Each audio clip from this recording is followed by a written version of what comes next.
Welcome to The Adaptive Mind, where we talk with experts about practical, effective approaches to breaking habits and changing behavior. I'm your host, Brady Dowling. I'm glad you're listening. If you've ever wondered how sound and music affect our minds, or if you're looking for new ways to reduce stress and anxiety, then this episode is for you. The Adaptive Mind is presented by Neurture, the #1 research-based app to help you break habits using self-compassion and science-backed methods. Find the link to install Neurture on iPhone or Android in the show notes. In this episode, I talk with Markus Pesonen, an award-winning composer and co-founder of Olo. We chat about the intersection of sound design and mental wellness. We also explore how our brains process different types of audio, from music to nature sounds. And then we discuss practical ways to use sound for reducing stress and anxiety, and even breaking habits. I think you'll find our discussion both enlightening and practical. Okay, I'm really excited for our discussion today. We're going to be talking about sound and music and how that plays into our mental health and our well-being. Today, we're talking with Markus Pesonen. He is an award-winning composer who's pioneered innovative approaches to mental wellness through sound design. Most recently, he co-founded Olo, which is a well-being app that uses sound to help users reduce anxiety and stress. With over 2 decades of experience as a musician and sound artist, Markus has produced over a dozen albums, composed for various art forms, and is dedicated to integrating sound therapy into daily life to reshape global wellness. Markus, thanks so much for coming on. Thanks, Brady. Great to be here. Yeah, so I guess to start, I'm really curious, how did you transition from the world of just creating music to using it as a therapeutic device? I used to do 100 shows a year and travel all the time, and that's really tough on the mind and the body. And I started this parallel path. I think I was always really fascinated by the question, like, who am I really? What am I becoming? What's my potential? All of that. And then you kind of come up, you realize, what I eat affects my mind. I looked into meditation, yoga, I really neurolinguistic programming. I just early biohacking went all out and all in this kind of different things. And then there was this moment where I had been 5 years on the road doing so many concerts, traveling so much. And it just kind of surprised me that I just didn't feel like it anymore. And it freaked me out because my identity was wrapped around it. But at the same time, I was so curious about, I want to work with health and wellness. This is actually, I've discovered so much from my personal journey.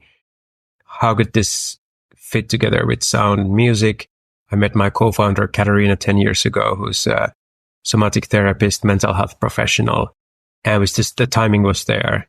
And we just both kind of reduced our normal professions to a minimum to pay the bills and just said, let's start to dream the next chapter. What's the biggest problem?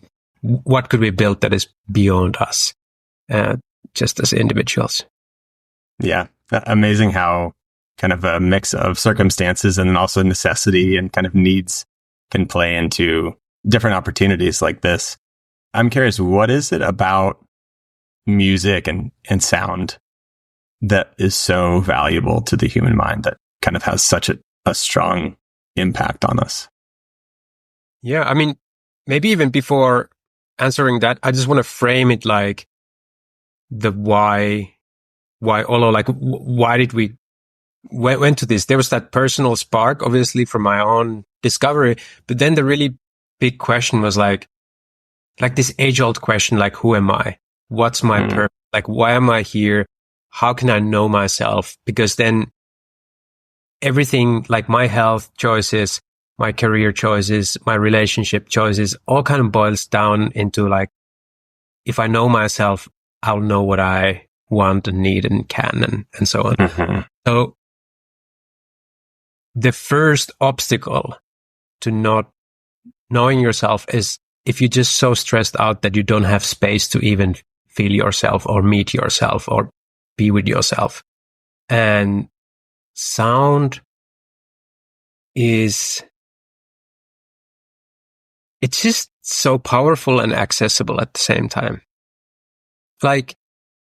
most people, if you say like there's some immersive sound, like it's kind of quite easy to approach. It's a lot safer than like, let's take some psychedelics, for example, or it's a lot more accessible of like, let's book a therapist, talk therapy that will be maybe in, some months of time and so on, or meditation that is like, let's learn a skill to be able to do this in order to access some kind of aspirational state.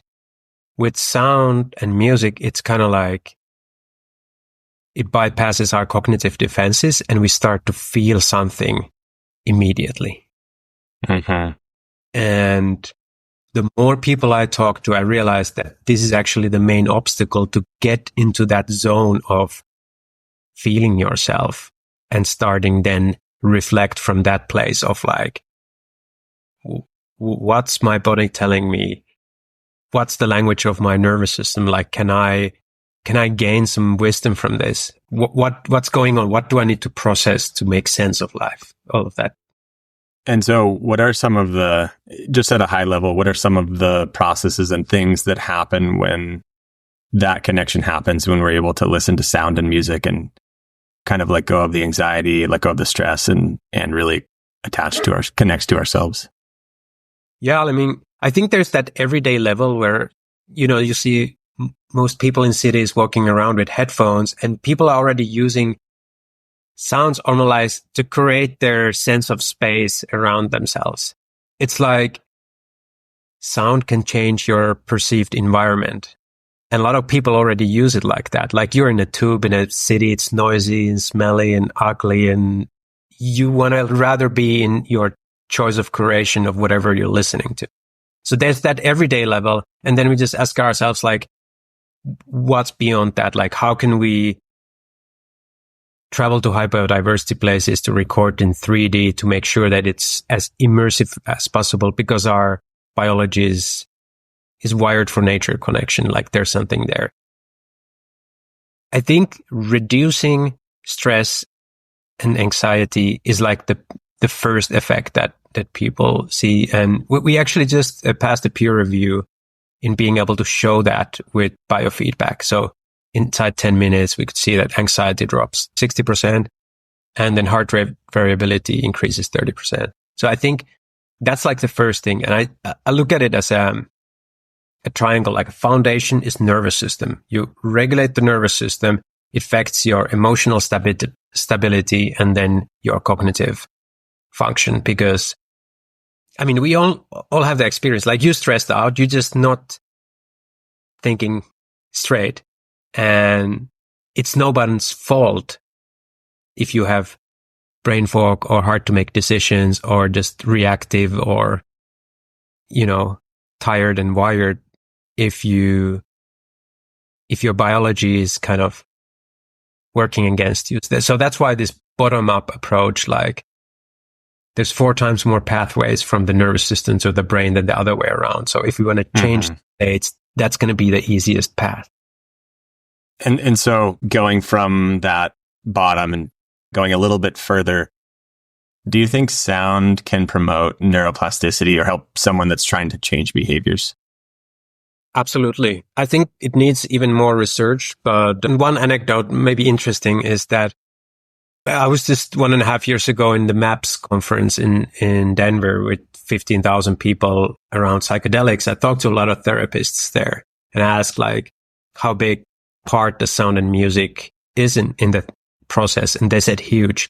And then, well, what do you use? It was kind of some Spotify playlists. And I thought like, oh, wow, a lot could be done here. But it's even, you can even start to think about like, it's the experience that is the true medicine. Obviously, the dose of whatever you take does something too and pushes you into another neuroplasticity state. But when people have had the sound journey experiences, for example, in our live events that are like deeper, you're lying down with the eye mask, you guide it with a somatic awareness to really feel yourself. And then you have a 45-minute of immersion with speakers that makes it feel like you are in the jungle. the reports and feedback that we get from it is what brain plasticity sounds like, that you open new pathways, you remember memories that you didn't even remember you had, or things come up, emotional things come up, your imagination opens up to places like that's neuroplasticity. New pathways are suddenly possible. I would say that's a long winding answer to yes. Yeah. No, I can totally see that. And I think, like a lot of people talk about how you smell something and you're taken back to a certain experience. And just like you mentioned, you can hear something and you can remember something. I think anytime I listen to music, I'm always thinking about the time when I first listened to that song, and it just takes me back to that time. So sometimes even when I'm listening to a song in the car with my 4-year-old, I'll say, oh, this is my high school song, or this is like my middle school song, or this is, a certain time. And I think probably having that same experience with nature sounds, I would understand how that would take you to a different place. That's it. There's just something about it that it bypasses those cognitive filters that we have. And often the stronger the experience it is, the kind of deeper memory imprint it leaves on us. It's kind of like the stronger the experience, the bigger the ripple effect. Do you mean stronger the original experience, or stronger the immersion into the sound and music? The original experience, it can be with your favorite song, or like just there was like you listen to it and there was a feeling in your heart when that happened, and then it just kind of, the stronger the experience, the feeling that you had in that moment, the more significant memory, like a core memory with the Pixar inside out terms, the stronger core memory comes out of it. Yeah. And can you talk about kind of the difference between listening to a song, kind of as we've been alluding to, listening to a song that can have a calming or a positive impact on you, and listening to maybe like a soundscape or nature sounds, kind of the difference between the benefits between those things, or even just the experiences? Yeah, I think there's several dimensions to it. One is how it was recorded. Like a lot of traditional music is produced to work best in a car and noisy environment where it's very compressed into this kind of sausage. And with immersive nature sounds and music weaved together into a sound journey, the dynamic range is just a lot more. The spectrum of nature sounds is a lot more. Sometimes we think that certain melody or rhythm has the biggest effect on us, but it's actually those frequencies and the fluctuation with the frequencies that have a big effect on us. That's why EDM is so powerful, because, you turn out the filters and it happens, those effects, because those actually, they do something. And the sound of wind, the sound of birds, the sound of waves, they have those frequency fluctuations, and we just wired for that over millions of years. So it's kind of hard coded into our biology. Then on the other side, there's the aspect of familiarity and novelty. Like if that song that you heard first time when there was a significant event, like that's a familiar, like you go to that and it touches that same neural pathway, right? But if we're able to, let's say, surf the balance between something's familiar to you, like certain nature sounds maybe that you heard before, but there's something new and exciting, that's kind of where certain intrigue happens. And I believe that the plasticity actually happens in the areas of enough novelty. So not only just your favorite song, and obviously that's a moving target, because whatever was novel before, it's now getting more familiar. So it's it's changing. Sure. Yeah, very interesting. And you mentioned frequencies. So I know there's kind of this thing where certain frequencies can be good for maybe reducing stress, or I know I've heard of 432 hertz as being some kind of special frequency. Can you talk a little bit more about that and any kind of substance to certain frequencies being valuable for different things? So when I talked about frequencies earlier, I talked more about frequency range. And like, if you hear a sound of a wind, there's like thousands of frequencies weaved together to make that sound of the wind. So this discussion about specific number of frequency, there's no real hard evidence on that. Like, sound seems to be this area it's quite easy to sell make believe. And I'm not debunking it completely. I think the way that we tune our instruments has an effect. But to say that a certain frequency will do that, it's a very bold claim that doesn't have a scientific basis yet.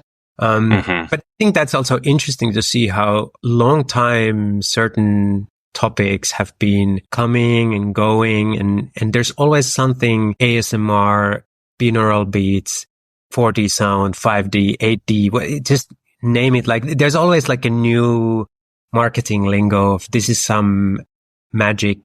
And a lot of it is, if you know about how sound and music works, like a lot of it doesn't have a big basis, but it also shows how unknown sound and music and how it really works is for the general public, that there isn't like a lot of great information out there, to be honest. Do you have something in your mind that you think could be like the next thing? Like, this is, if there was more research about this particular thing, do you have any kind of theories about what could be particularly impactful for people?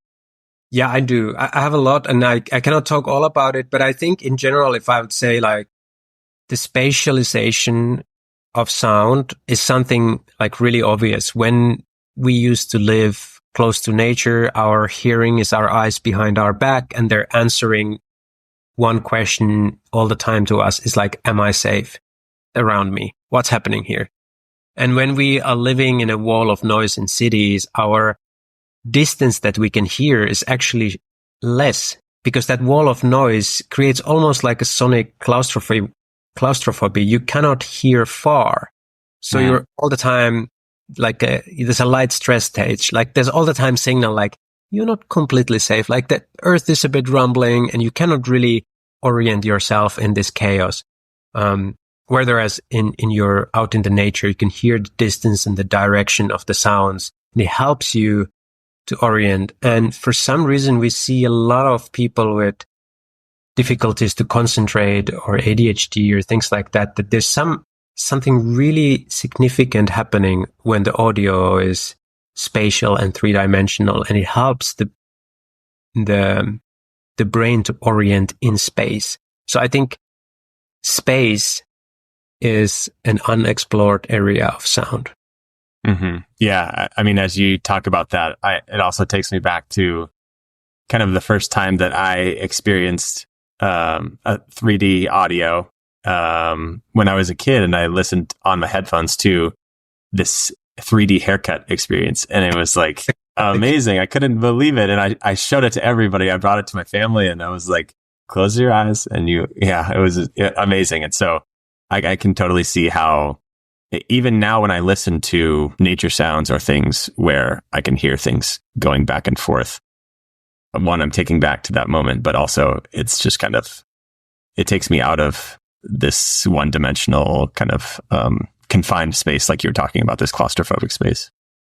So I believe our memories are also spatial or connected to the space around us. If you're in a cafe, in an event, wherever you are, you will more likely remember the conversation compared to if it's in a Zoom call. Because in a Zoom call, it's really hard to hang the memory on any object around. Like, they kind of all blur together. Like during COVID, we kind of we had a lot of these calls, and it's kind of which one was, it starts to kind of be hard but if we would meet in a cafe, I would always remember, hey, we had that conversation in that cafe, and I can like spatially locate the memory there, if that makes sense. Yeah, no, I mean, I can think of several pieces of evidence in my life that would support that. One is that just reading books on a physical book compared to a Kindle, I mean, you probably have the experience where you can remember the specific spot on the page where you read something, and you go back and flip through it, and you only look on the bottom right because you know it's there. But when you go to a Kindle, it could be anywhere, or it's just completely different experience. So yeah, I mean, I can very much attest to that. And I'm also quite good with names, and I've noticed that, of course, I'm getting older, but also with Zoom meetings, like you mentioned, it's just so much harder to remember people's names when it's just in a Slack chat or Zoom or whatever. But when you see them and you shake their hand and you're in physical space, then it's a completely different experience. Yeah, it's somehow a lot easier to orient in the world of atoms than in the world of bits. Yeah. So for someone who is like, okay, I'm in on the sound, on the music, on all of this, how would you kind of recommend to a person to get started with using sound to kind of supplement or augment their well-being and their mental health? I would just, like, no matter where you are, just close your eyes for a moment and just listen, like, what's actually around me? And just take a moment to notice all the sounds that you're hearing, what's happening around you. And then after that, you could ask, like, feel into your body, like, how is this actually making me feel, this sound? And you might be surprised the definition that you're able to reach by just taking a moment to, like, notice what's going on there. I think second, spending time in nature can never be recommended enough. There's this something about it, and you can approach it in the same way of just, like, noticing more. And I think that's a great way to do something more of an active meditation where you build your sense of presence. You don't need always, like, perfect silence or counting your breaths or sitting on still. I think we're sitting still enough with our knowledge work, and I think it's actually really good to use your body. Sometimes I think that concentration meditation was built to a really physical lifestyle thousands of years ago, and I think we need an update on what's the counterbalance for knowledge work right now.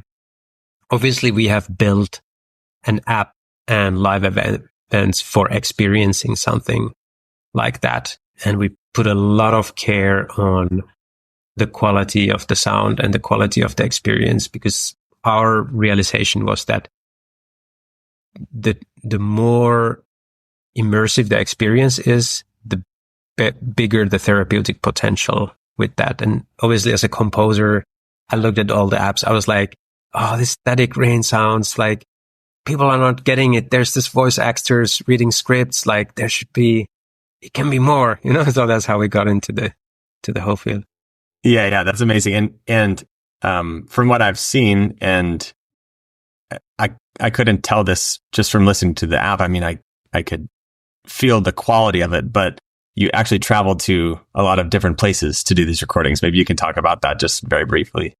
Oh yeah, we've recorded over 1,000 hours of sound around the world in different locations, and I got to experience some huge range of experience, some really chilling moments too. Like, you never know, cannot control the weather.